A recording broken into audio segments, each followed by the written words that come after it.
you heard Margaret say, if you can hear us, if you're watching our coverage, if you're in that area, if you're on the east bank of Plaquemines, we're starting to see some overtopping of the levees. You need to get to a safer place. This is an emergency. Plaquemines Parish, also the EOC director, Patrick Harvey, also said a small barge and 2 shrimp boats were loose in Venice as well. The shrimp boats became loose near the Venice Marina area, and the small barge came unmoored near Halliburton Road. So in Plaquemines Parish, we are going to try to effort an emergency operations center director or an official there. But if you are in Plaquemines Parish, there is an overtopping occurring on the east bank of Plaquemines Parish. Definitely a point of concern we've been talking about all day and yesterday. There was another point of concern in Plaquemines, not on the east bank, but the Jesuit Bend area was also an area that they had mentioned for concern. Parish President Kirk Lepine, we have him on the line. Are you there, sir?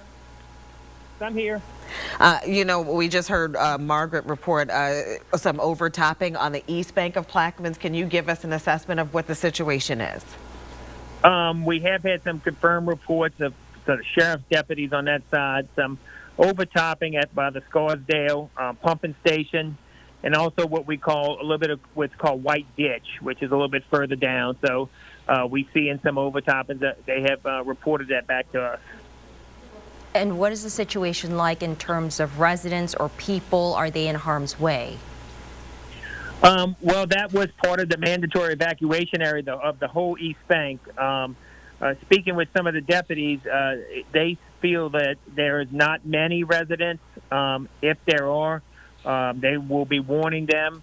Also, we did send out a robocall if anyone was left to let them know that there's possibility that the water would inundate the highway. If anyone is left down there, and I know like conditions are still kind of shaky down there, if anyone is left, is it a situation where they are accessible, or would you just would emergency crews really have to wait until after the duration of the storm? Well, we do have some deputies stationed in certain locations, but it will be very challenging to get to them if needed and the water's still rising. So it may be a wait and see rescue until some of these winds die down and I can get some emergency people out there. And President Lepine, because of the power outage you're experiencing there, is it possible that these folks may not even be aware of the overtopping situation right now? And if that's the case, how are you able to communicate with them? I hope they're watching us through our Apple TV, Roku, or Amazon, or some of their social media platforms, but how can you communicate with them? Well, the deputies have notified and either went door to door who was left. Again, I think a good bit of people have evacuated, and they have, again, went from door to door to trying to tell the people, you know, what was happening. President Lepine, another area you mentioned, I know specifically you mentioned the East Bank of Plaquemines yesterday, but you also talked about the Jesuit Bend area yesterday because of Barataria, Basin. Are you seeing any impacts or effects in Jesuit Bend?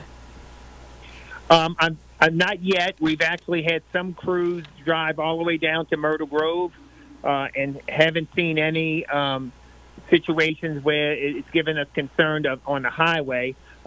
It could be getting close. We can't get out on those levees to see how far up it's coming up in the marsh. But so far, with the crews that went out to Myrtle Grove, have not seen anything yet. For people in Plaquemines who are listening now, what do you want to tell them? It's not over yet. Don't let your guard down.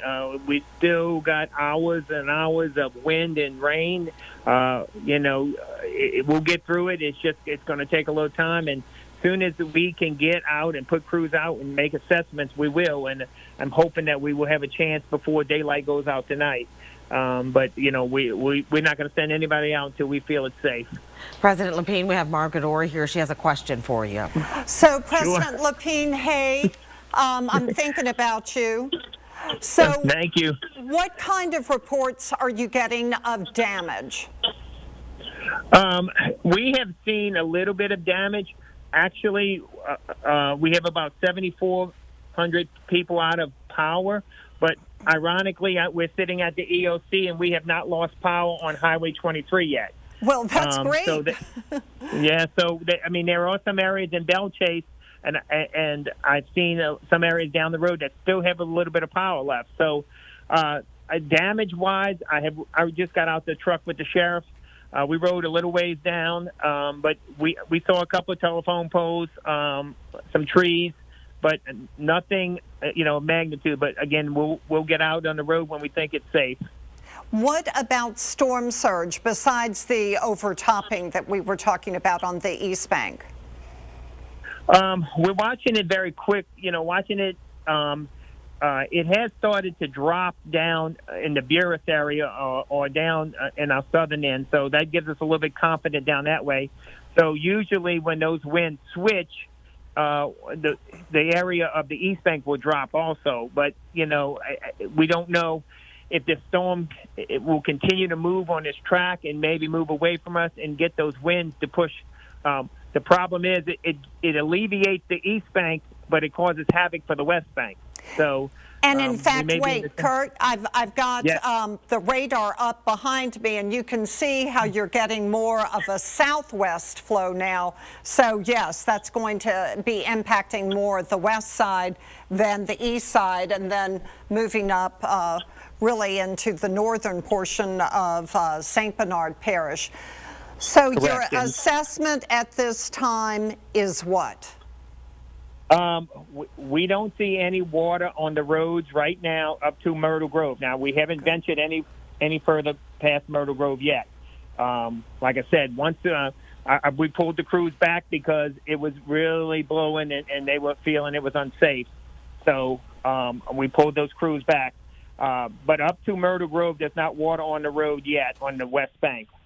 But on the East Bank, I've been getting reports from the sheriff's office that there is some water inundated by the Scarsdale pump. That's not over the road yet, but it's coming up fairly quickly.